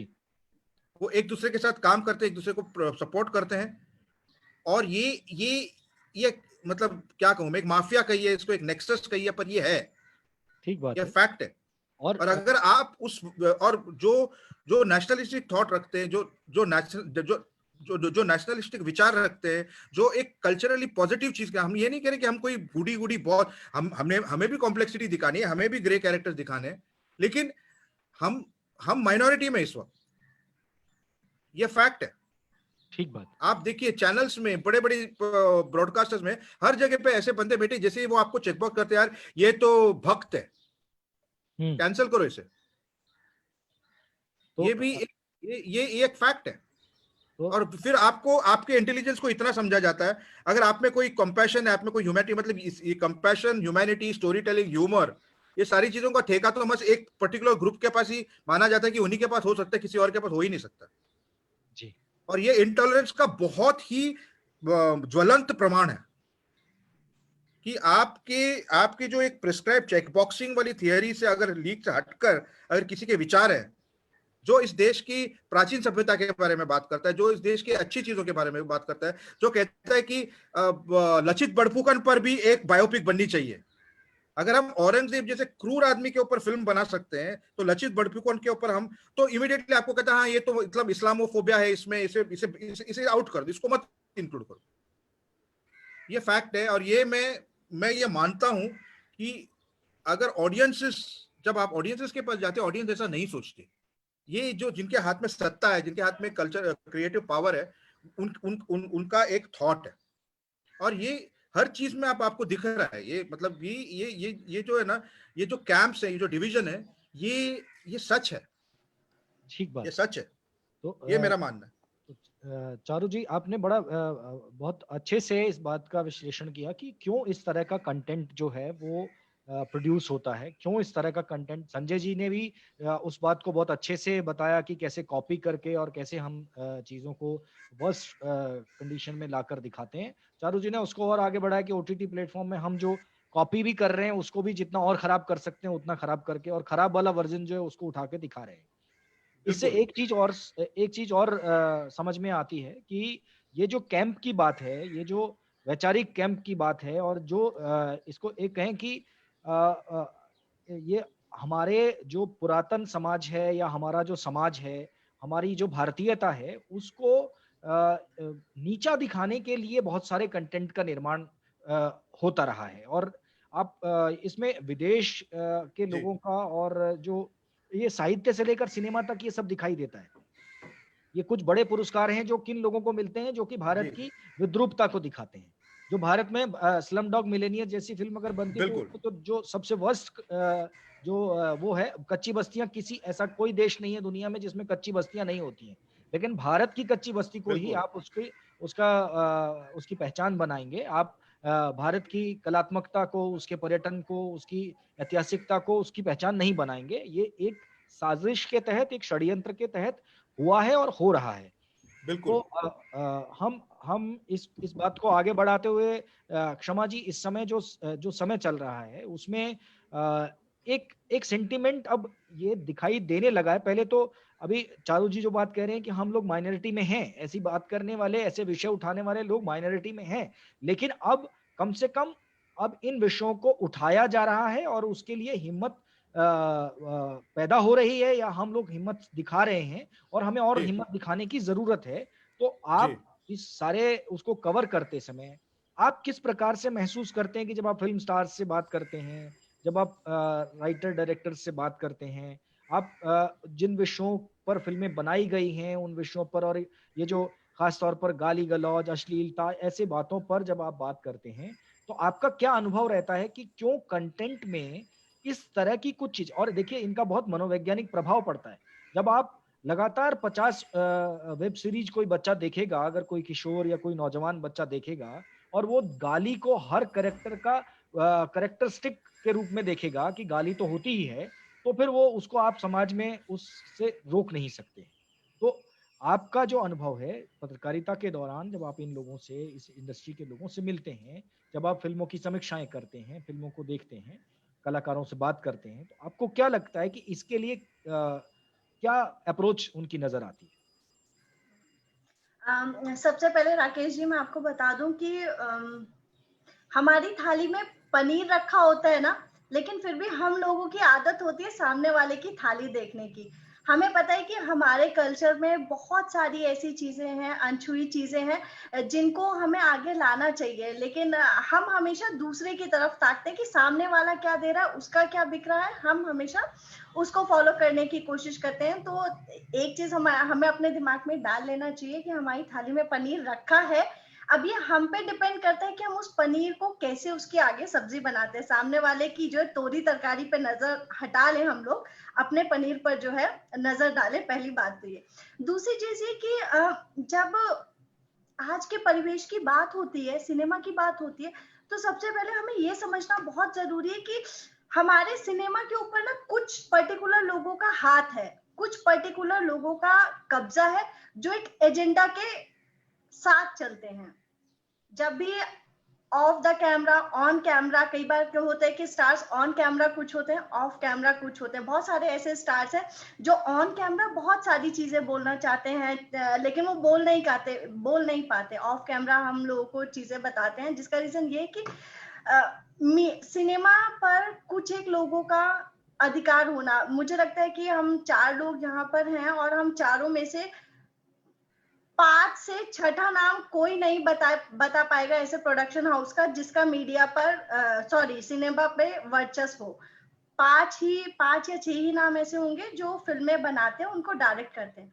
हम लोग, जो लोग हमारी तरह जो लोग हैं जिन्हें लगता है कि नहीं हमारी चीजें आगे आनी चाहिए, वो अगर कोशिश भी करते हैं ना तो उनकी चीजें दब जाती है। जैसे फॉर एग्जांपल मान लीजिए कि मैंने कोई फिल्म बनाई जो राष्ट्रवादी फिल्म है, या फिर फॉर एग्जांपल हम लक्ष्मीबाई के ऊपर ले लेते हैं फिल्म की। मान लीजिए मैंने लक्ष्मीबाई के ऊपर फिल्म बनाई, पर्टिकुलर प्रोडक्शन को वो फिल्म अगर नहीं समझ आई तो वो रिलीज के वक्त मेरी फिल्म के सामने कोई ऐसी फिल्म लाके रख देंगे जो मास से रिलेटेड होगी। सिनेमा में सबसे जो भयंकर बात है वो ये है कि हमारे यहाँ सस्ता कंटेंट बिकता है, अच्छा कंटेंट नहीं बिकता। हम लोग कहते हैं ना कि अच्छी मूवी जो है वो क्लास के लिए होती है और जो सस्ती मूवी है वो मास के लिए होती है। तो मास के लिए जब फिल्में बनती है बड़े स्टार्स की, वो आके हमारी राष्ट्रवादी फिल्मों या फिर जो प्रेरकदायक फिल्में हैं उसके आगे आके लग जाती है। फॉर एग्जाम्पल जैसे थप्पड़ फिल्म थी, वो बहुत अच्छी थी, लेकिन उसके आगे जो है एक बहुत बड़े खान की पिक्चर उसी के साथ रिलीज हुई थी, जिस वजह से एक अच्छी समाज को जो है उद्देश्य देने वाली फिल्म नहीं चली। तो हमें सबसे पहले ये देखना नहीं, हमें ये करना है कि जिन लोगों का वर्चस्व है सिनेमा पे, उन लोगों से चीजें हमें अब हथियानी होगी या निकालनी होगी, जिसके लिए हमें धीरे धीरे करके ही, उन लोगों ने भी अगर किसी चीज को हासिल किया है, आज के दौर पे सिनेमा में जिन लोगों का कब्जा है वो 3, 4, 5 या 10 साल के नहीं है, उनके बाप दादाओं की पीढ़ियां तब से काम कर रही हैं और अब जाके उन्होंने कब्जा जमाया है। हम लोगों को भी इस चीज को जो है फॉलो करना है, आगे इन्हीं चीज को लेकर बढ़ना है। जैसे अभी सर ने ये बताया, संजय सर ने बताया कि हमारे पास बहुत सारे सुपर हीरोज हैं जिनके ऊपर फिल्म जो है विदेश में बनती है। हम लोग अपने सुपर हीरोज पे फिल्म क्यों नहीं बनाते? क्योंकि हम लोगों को इतना डिमोटिवेट कर दिया गया है ना चीजों को लेके कि हम उसके बारे में सोचते ही नहीं है। जैसे सुपर हीरो क्रिश की बात होती है अभी, क्योंकि उसी की ही फिल्म आ रही है, साई-फाई फिल्म उसकी, और आई थिंक टाइगर ने जो एक फिल्म बनाई है वही इस तरीके की फिल्म है जिसमें सुपर हीरोज की बात की जाती है। जब वो लोग अपनी नेक्स्ट सीरीज लाने की बात करते हैं ना, तो हम कहते हैं अरे यार हमें और क्या दिखाओगे तुम, कुछ नया करो। तो हमारे पास नया कंटेंट नहीं है। क्यों? क्योंकि हम हॉलीवुड के कंटेंट को फॉलो करते हैं। तो एक चीज, हमें हॉलीवुड के कंटेंट को जो है फॉलो करना छोड़ देना चाहिए। दूसरी चीज ये कि जब हम ये बात करते हैं कि क्या कहते हैं लोगों के वर्चस्व की, तो उससे हमें लोगों को निकालना है, मतलब अपनी अच्छी अच्छी फिल्में लेके आनी। और नेटवर्क चला गया। अभी हम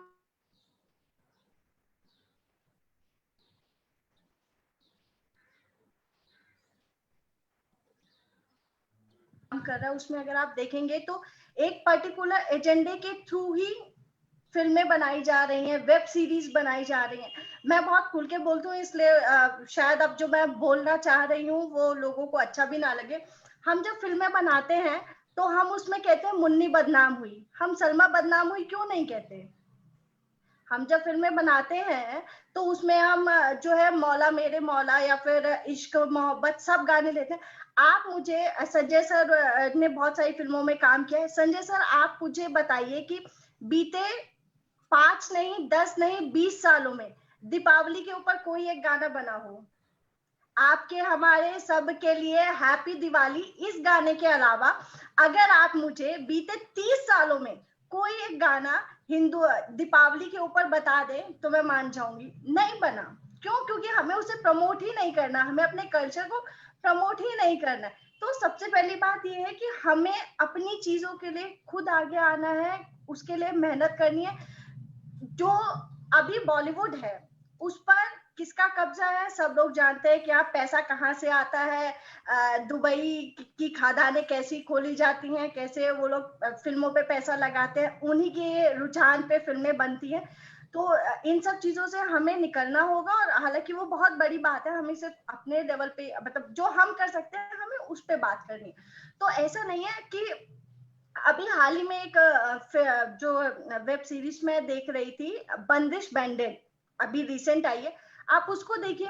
उसमें कोई गाली नहीं है, उसमें जो अश्लीलता भी है, अगर उस अश्लीलता के पैमाने पे भी जो आजकल चल रहा है उसमें आप देखेंगे तो बहुत निम्न स्तर के, लेकिन वो म्यूजिकली इतनी शानदार फिल्म बनाई है, पर वो चलेगी नहीं क्योंकि लोग देखना नहीं पसंद करेंगे। उसके अलावा लोग क्या देखना पसंद करेंगे? लोग पाताल लोक देखना पसंद करेंगे क्योंकि लोगों को चीप कंटेंट जो है पसंद आ रहा है।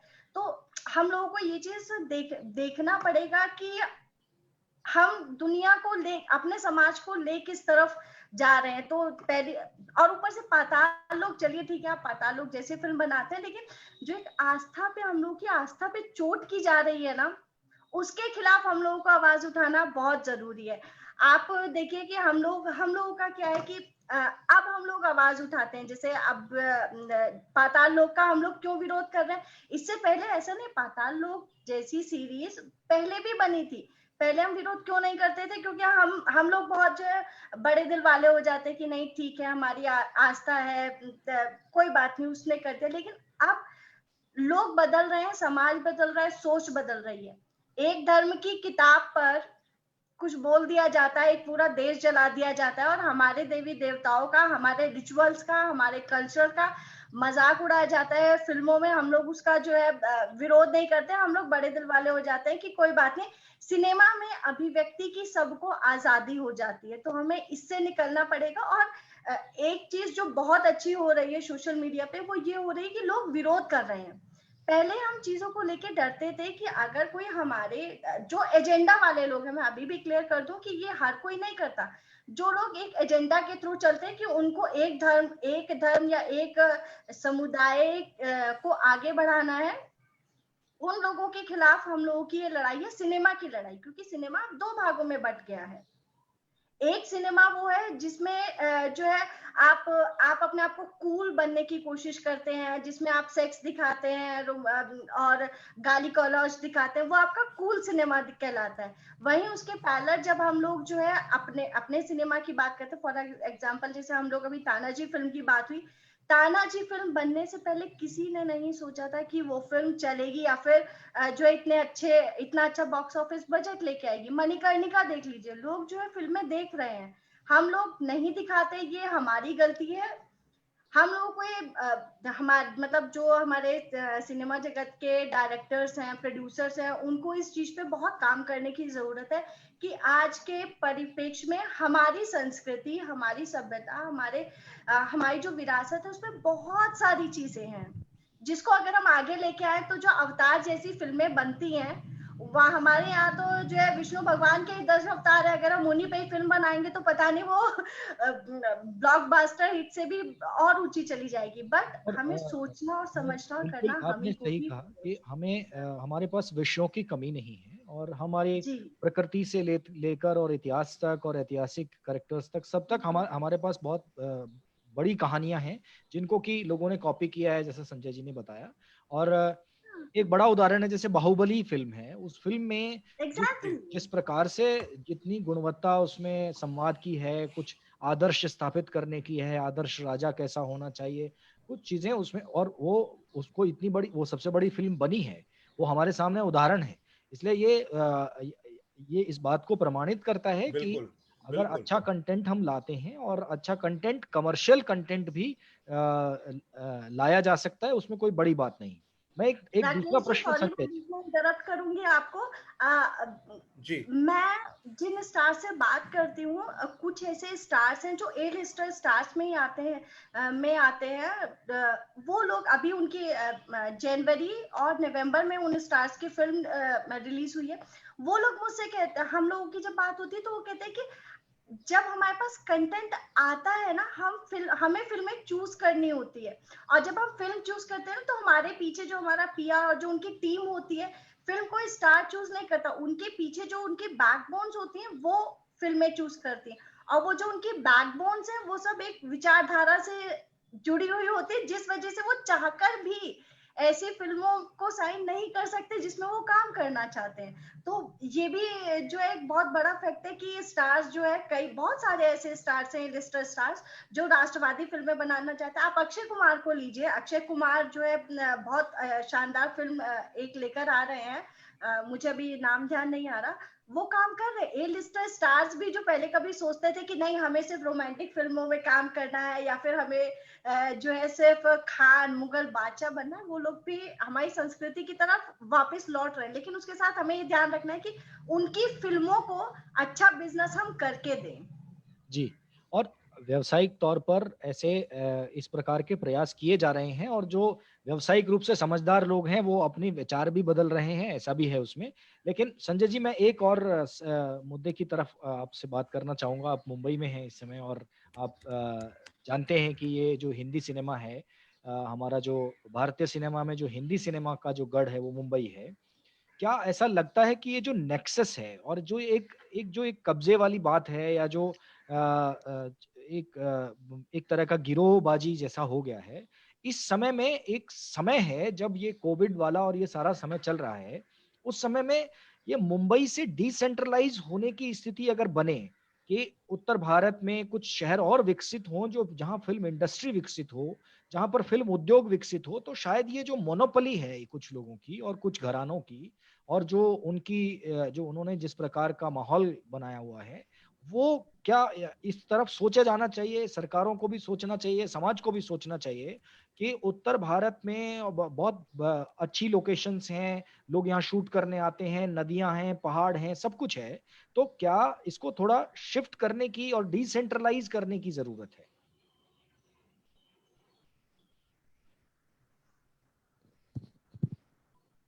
Unmute. Sanjay ji unmute. Sanjay ji unmute. जी जी। माफ कीजिएगा, मैं अनम्यूट करना ही भूल जाता हूँ जी। सबसे पहले तो शमा जी ने जो बातें कही और चारुदत्त जी ने जो बोला, मैं उससे एग्री करता हूँ। इनकी ये बिल्कुल सही स्पॉट ऑन बातें हैं। मैं उसी के अंदर आपके सवाल का जवाब देने से पहले मैं उसी के अंदर एक दो चीजें ऐड करना चाहता हूँ। जब आप इस तरह की कहानियां देखिए, पूरे मुल्कों के अंदर जो हमारे राष्ट्र के अलावा और भी अगर आप देशों में देखें, तो जितनी शौर्य की गाथाएं हमारे यहाँ हैं, इतनी शायद ही आपको कहीं और मिलेंगी। लड़ाइयों की कहानी, कबीलों की लड़ाइयों की और वो सब आपको अक्सर दुनिया के दूसरे कोनों में वो कहानियां मिल जाएंगी, लेकिन शौर्य गाथाएं जितनी इस मिट्टी में है, अकेले राजस्थान के अंदर इतनी हजारों लाखों कहानियां हैं कि शायद हजारों साल तक आप उनको कह ना पाए। हजारों लाखों लोगों के बारे में हम जानते नहीं है। अब बात होती है कि हम इन कहानियों को कहते क्यों नहीं है।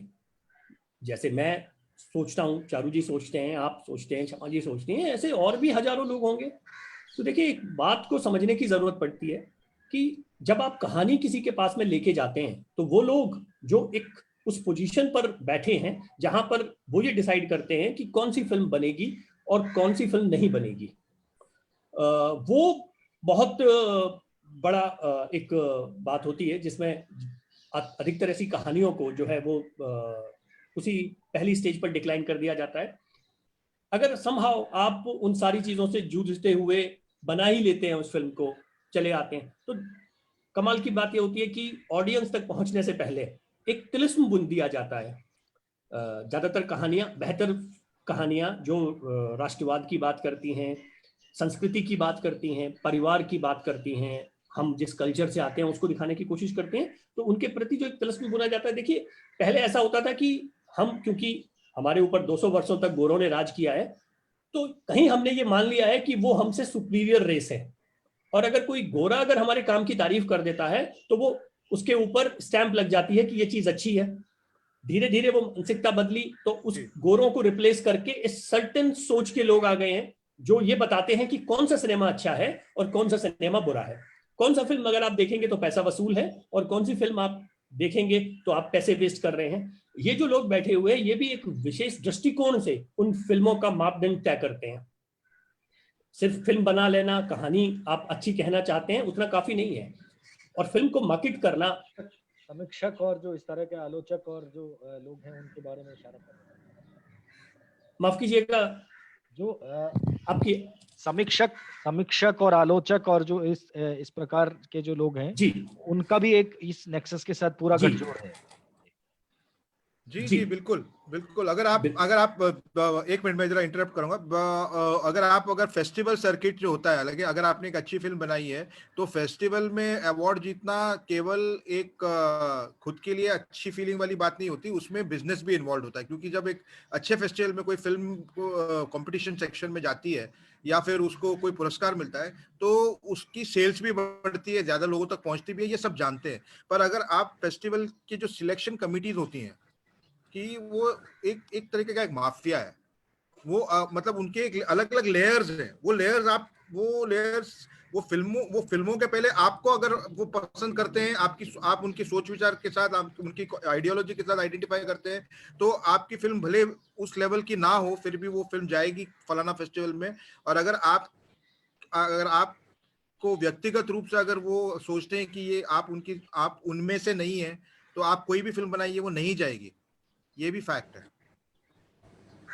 Gully Boy is the best Sanjay ji, example for that.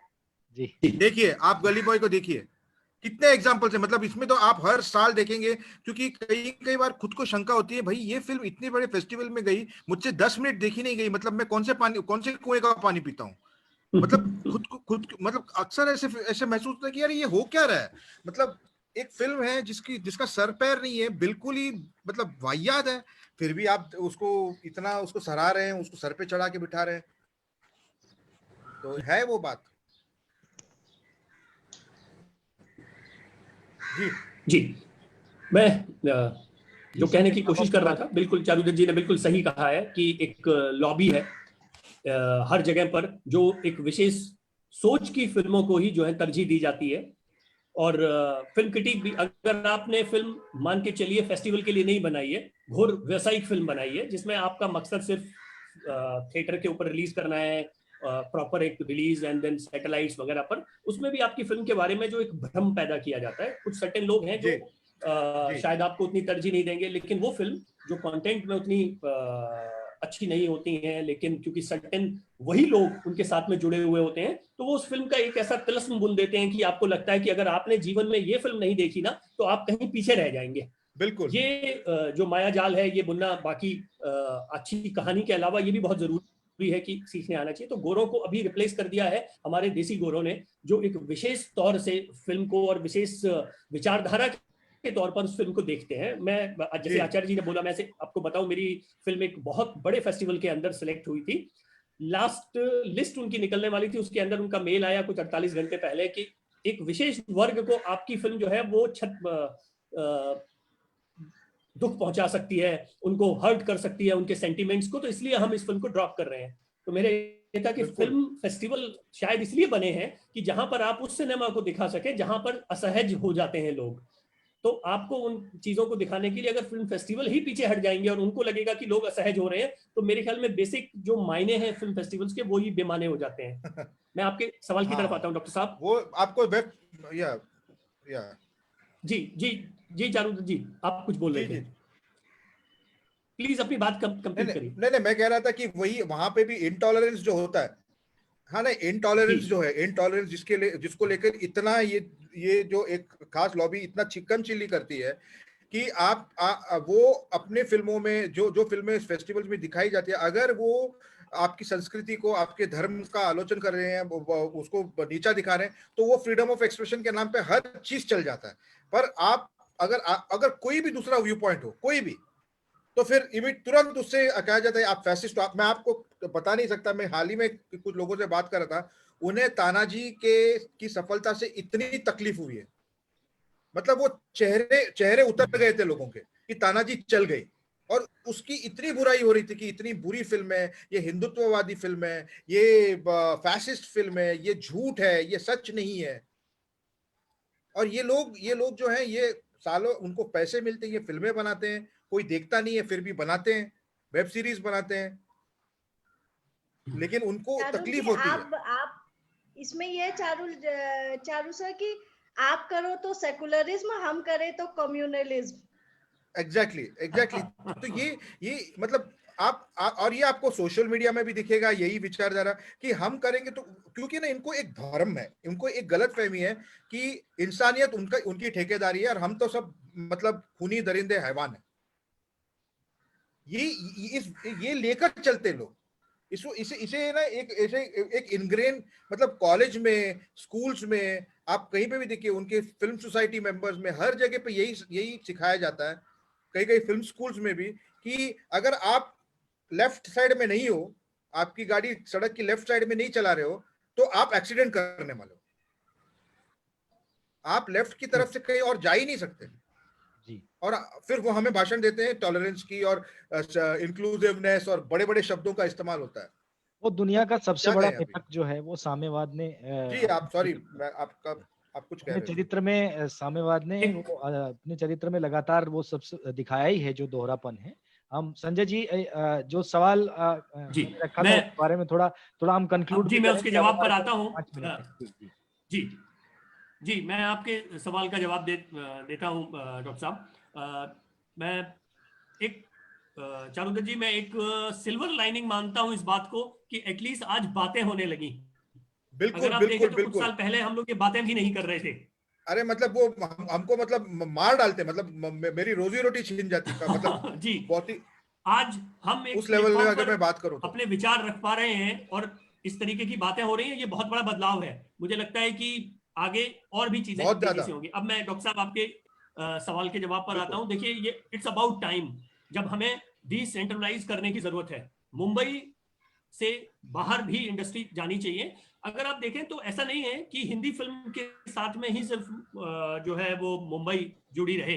अगर रीजनल इंडस्ट्रीज में देखें, पंजाबी फिल्म्स बहुत अच्छा काम कर रही हैं। एक टाइम पर हरियाणवी फिल्म्स भी बन रही थी, अभी काफी से बन रही हैं। अगर आप साउथ की इंडस्ट्री देखें तो अब और हम ज्यादातर कहानियां आज जो कही जा रही हैं, जिनको लोग बहुत एक्सेप्ट भी कर रहे हैं, वो सारी नॉर्थ इंडिया के स्मॉल टाउन से आई हुई हैं। वो छोटी छोटी कहानियां, हम उन किरदारों को वापस देखना चाहते हैं जो शुरुआत में चारुदत्त जी ने बात की थी या जो क्षमा जी ने बात की थी, 80 के दशक में जो हम फैमिली के ओरिएंटेड सीरियल्स देखते थे, वो अपने आसपास की नेबरहुड को समझते थे, जो हमारा कल्चर था, हम वापस से उन कहानियों की तरफ जुड़ रहे हैं। हम वो देख रहे हैं। अब इट्स अबाउट टाइम, और जिस तरीके से नई लोकेशंस दिखा रहे हैं, क्योंकि पहले हम लोगों को सिर्फ स्विट्जरलैंड दिखाया गया, आज इतनी संपन्नता है हमारे मुल्क में कि हम स्विट्जरलैंड जाके देख लेते हैं, फिल्म के अंदर हमें देखने की जरूरत नहीं है। हम वही लव स्टोरीज और सर्टेन चेहरे बार बार देख रहे थे, आज हम व्यापक स्तर पर कहानियां देख रहे हैं, अलग अलग तरीके की फिल्में देख रहे हैं। तो जो जिस तरीके से जो स्टेट्स हैं, उत्तराखंड जो ऑफर कर रहे हैं लोकेशंस, उत्तर प्रदेश जो लोकेशंस दिखा रहे हैं, मध्य प्रदेश के अंदर जो लोकेशंस है, तो अब वो समय आ गया है कि आप कहीं पर बैठ के भी फिल्म बनाएं, और जैसे ही संख्या बढ़ेगी लोग वहां पहुंचेंगे। सब्सिडीज मिल रही हैं, सरकारें, राज्य सरकारें बहुत मदद कर रही हैं, खूबसूरत लोकेशंस हैं जो पहले लोगों ने देखी नहीं है, किरदार हैं, इवन आपको ट्रेन्ड एक्टर मिल रहे हैं। बिल्कुल। मुझे लगता है कि अगले कुछ सालों के अंदर आप देखेंगे कि सर्टेन स्टूडियो ओन जो फिल्म है या एजेंडा ड्रिवन फिल्म है, वही मुंबई से निकलेंगी। बाकी की फिल्म के लिए आपको मुंबई में रहने की जरूरत नहीं है। यहाँ जरूर है कि पोस्ट प्रोडक्शन फैसिलिटीज वगैरह हैं, ट्रेन टेक्नीशियंस हैं, लेकिन वो सब आते वहीं से हैं। अभी तक होता ये रहा है कि हर मुंबई आते हैं बिकॉज यहाँ पर आके आप फोकस्ड हो जाते हैं, आप सिर्फ रात दिन सिनेमा के प्रति काम कर रहे हैं, शायद अपने शहर में रह के आप उतना फोकस नहीं होते। धीरे धीरे ये चीज जो है वो वापस यहीं से ट्रेन टेक्नीशियंस जाएंगे। अभी जैसे मैं देख रहा था हरियाणा में इंस्टीट्यूट्स बन गए हैं, जो फिल्म इंस्टीट्यूट्स वगैरह हैं, ट्रेंड लोग हैं, आपको अब उन्हीं जगह के ऊपर जो है वो इंडस्ट्री आ जाएगी, आपको उसके लिए मुंबई शिफ्ट होने की जरूरत नहीं पड़ेगी, और वहीं से आप बेहतरीन सिनेमा जो है वो निकालते रहेंगे। क्योंकि अब जिस तरीके से टेक्नोलॉजी बढ़ रही है, तो अब वो किसी एक सिटी की मोनोपोली जो है वो ज्यादा दिन रहने वाली नहीं है। ये कहानियों के लिए भी बहुत बेहतर रहेगा। इससे हम वो कहानियां जो हम आमतौर पर मुंबई में रह के शायद न देख पाए, वो कहानियां निकल के हमारे सामने आएंगी जो बहुत लोकल है। और आजकल लोकल जो है वही ग्लोबल भी चल रहा है, लोग वही पसंद कर रहे हैं। अगर आप पैरासाइट देखें तो वो लोकल होते हुए भी कितनी ग्लोबल है, यूनिवर्सल है अपनी अपील के अंदर। इसी तरीके से अगर हम अपनी उन कहानियों को देख के आए तो उनमें अपील है, पसंद की जाती है। तो मैं इस भविष्य में देख रहा हूं कि ये बहुत दिन दूर नहीं है जब ये चीज सही साबित होगी। तो हम अभी हमारा समय समाप्त हो रहा है, तो जी। आज जो हमारी आप लोगों से बातचीत हुई, संजय जी, चारुदत्त जी, क्षमा जी, आप लोगों ने इस विमर्श को, इस परिसंवाद से आगे बढ़ाया है कि जो हमारा सिनेमा है उसकी समाज के प्रति एक जिम्मेदारी है, और उस जिम्मेदारी को पूरा करने का साहस उस सिनेमा में आना चाहिए। अब तक वो नहीं हो पाया है, तो अब होना चाहिए। और जब ये बात हो रही है तो भारतीय चित्र साधना और विश्व संवाद केंद्र जैसे जो संस्थान हैं उनके जरिए ये बातें जब बढ़ रही हैं, जब बात होना शुरू हुई है, तो निश्चित रूप से हम ये परिवर्तन लाने में कामयाब रहेंगे, हम ऐसी उम्मीद कर सकते हैं। दूसरा, ये जो विषयों की बात, उसमें साहित्य से लेकर सिनेमा तक हमारे भारतीय विषय जो हैं, जो कि हमारे गर्व से, गौरव से, शौर्य से भरे हुए विषय हैं, उन विषयों के जरिए हम एक मजबूत राष्ट्र, एक मजबूत नागरिक, एक आत्मविश्वास वाला नागरिक जो है उसको हम तैयार करेंगे, तभी हम एक मजबूत देश विश्व में विश्व शक्ति बनने की तरफ बढ़ सकते हैं। और ये सिर्फ कोई राजनीतिक महत्वाकांक्षा जैसा नहीं है, यह एक तरह से एक समाज की ताकत है, एक समाज की शक्ति है, जिसको कि स्वयं को पहचानना है, स्वयं को उसकी उसकी ताकत जो है उसमें उसको जो निराशा और हतोत्साहित किया गया है, उसको उससे बाहर निकलकर उसको एक स्वस्थ समाज, एक मजबूत समाज बनाने की, शक्तिशाली समाज बनाने की आवश्यकता है। और उस शक्तिशाली समाज में इस सिनेमा की जो भूमिका है वो प्रबोधन की हो, परिवर्तन की हो, और सकारात्मक हो, ऐसी हम सब लोग आशा करते हैं। आप लोगों का, संजय जी, चारुदत्त जी, क्षमा जी, आप लोगों का बहुत बहुत धन्यवाद। हम लोग लगातार इस विमर्श को अपने अपने स्थान पर आगे बढ़ाएंगे, बढ़ा रहे हैं। ये बहुत सकारात्मक एक तरह से संदेश है, सकारात्मक संकेत है कि हम सब इन सब विषयों पर बहुत खुलकर और बहुत साहस के साथ सारी बातें कर पा रहे हैं। धन्यवाद आप सब। थैंक